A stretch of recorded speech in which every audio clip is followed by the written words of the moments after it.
Well, we're staying with the coverage. United Nations Secretary General he has held an emergency meeting or called for emergency meeting of Security Council last night that the world was witnessing a grave threat to international peace and security, and it comes after the military escalation in the Middle East. Antonio Guterres has condemned US and Israeli strikes against Iran, whilst also condemning the retaliatory strikes that have seen missiles and drones launched at several U.S. bases in the region. This comes as U.S. President Donald Trump continues to threaten Iran with further escalation, were they to follow through with their threats to continue targeting U.S. interests after asserting Tehran's right to self-defense. So as we monitor that, let's get more from our correspondent, Sherwin Bryce-Pease, who joins us virtually in New York. Sherwin, good evening, South African time, of course. Lots happening, developments at this point. So Saturday's emergency concession of the Council, where the SG reiterated his condemnation of the military escalation in the Middle East.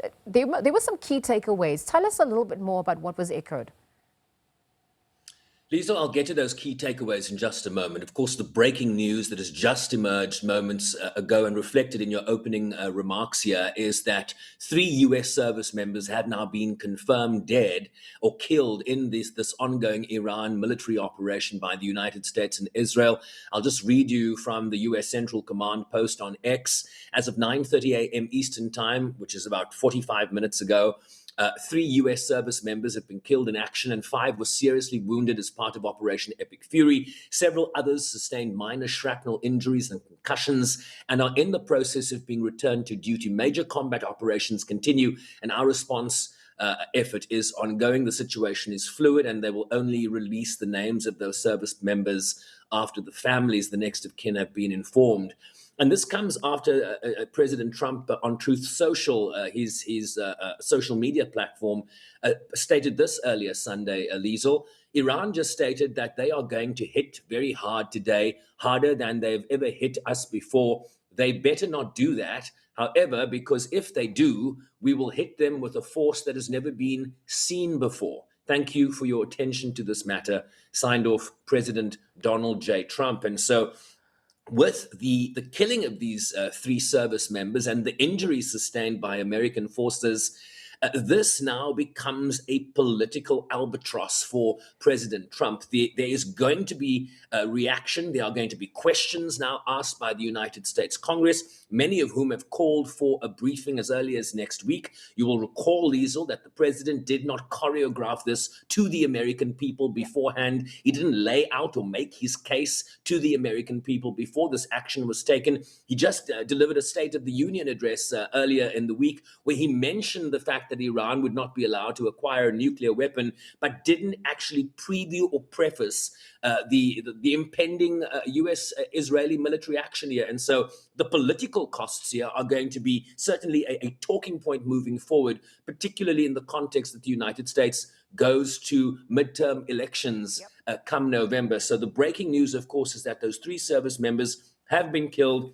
Of course, hundreds of civilians already, and the hierarchy in Iran has been decapitated is the word that is being used. We are learning that multiple injuries and deaths have now occurred in Israel. And so the cost here it becomes regional in a sense. And of course, the United States now also suffering casualties. To your question about this emergency session of the Security Council that was held at 4 p.m. Eastern Time, Saturday night here in New York, and of course, understand that given that the United States is a protagonist in this war, it was always going to be difficult to expect an outcome from a Security Council where the very United States enjoys veto power. So there was not going to be a resolution. There was not going to be a collective condemnation. What you did here is a briefing from UN Secretary General Antonio Guterres, and he warned Liesl that we're witnessing a grave threat to international peace and security. Military action carries the risk of igniting a chain of events that no one can control in the most volatile region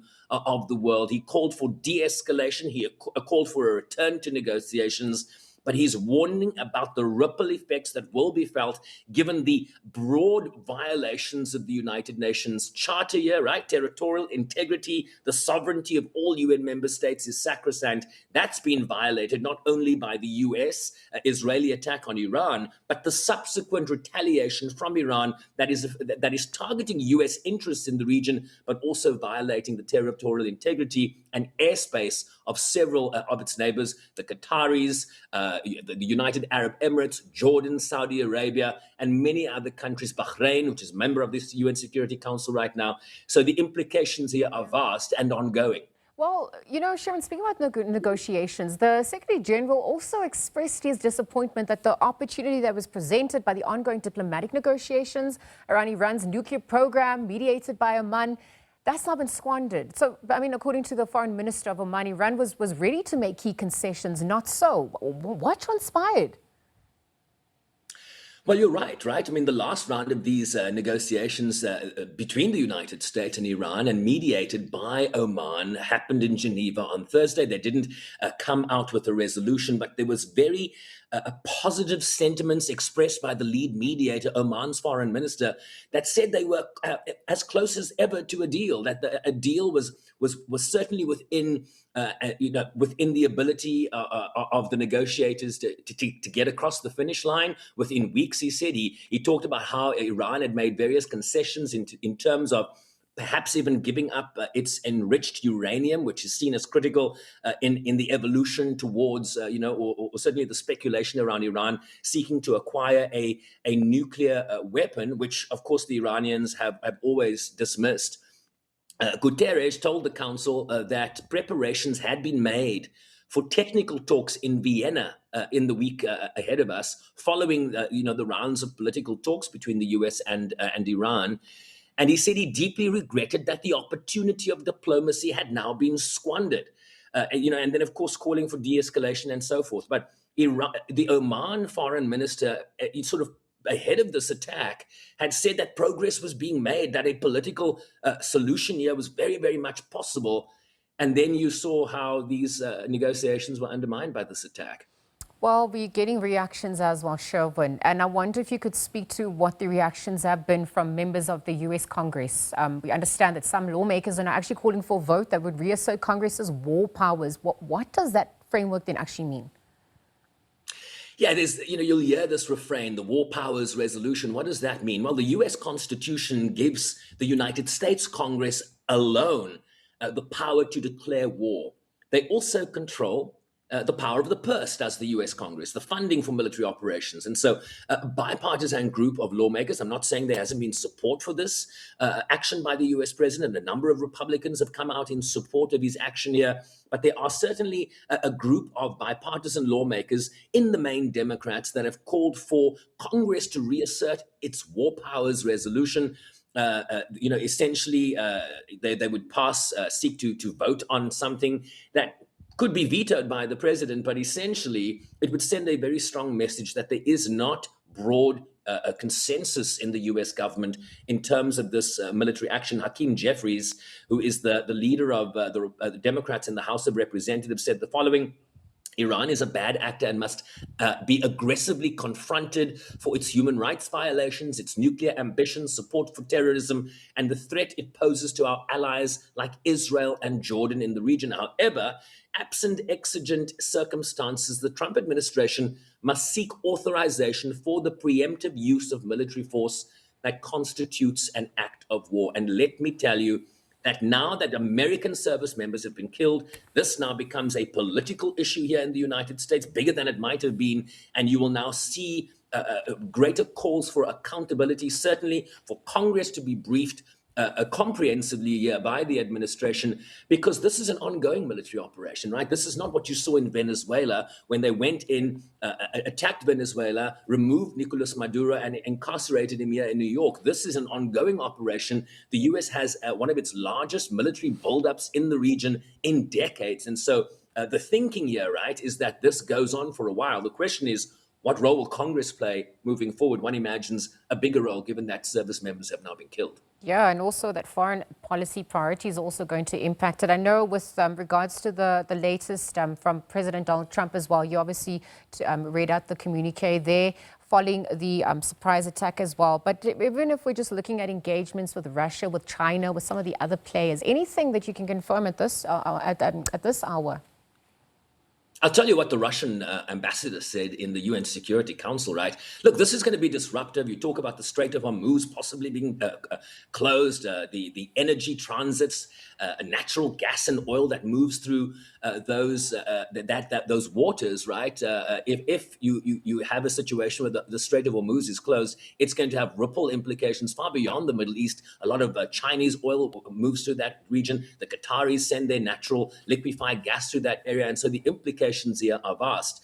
Vasily Nebenzia, the Russian ambassador, said the following in the council: Washington and West Jerusalem's actions are nothing other than yet another unprovoked act of armed aggression against a sovereign land and an independent UN member state in violation of the Charter and of international law. They are openly aimed at further interfering in the internal affairs of Iran and destroying a state that has found disfavor with the West. And so very strong words. That was echoed by the Chinese representative. But then you also heard from the Americans and the Israelis, Liesl, that sought to lay out what their objectives are in the region. And Danny Danon, the Israeli ambassador, said, our objectives are clear. It's first to eliminate the immediate threat posed by the Iranian regime. Second, to dismantle its nuclear program. Third, destroy its ballistic missile production. Fourth, neutralize naval threats. Fifth, break the terror proxy network. Today, unfortunately, we've heard condemnations from some members of this council and from the UN Secretary General. He called that hypocrisy. And so they've laid out a case here. So this is something that is going to be ongoing here. The Iranian representative, Ambassador Iravani, criticized the action as obviously a violation of the United Nations Charter, but also using very pointed language, calling these war crimes, calling them crimes against humanity, and really calling out the lack of action from the UN Security Council that by its very nature, Liesl, right, really cannot take action in these moments, because if the protagonist is Russia in relation to Ukraine, if the protagonist is Israel in relation to Gaza, protected by the United States, or the United States itself that has the power of the veto, consensus is very hard to reach in the council. So where we go from here, it's going to take the regional powers to really weigh in and create a pathway, a political pathway that does not at this moment appear very clear. Well, we're monitoring alongside you. Sherwin Bryce-Pease, thank you for joining us virtually there. Our SABC News correspondent, Brisbane us to speed, joining us from New York.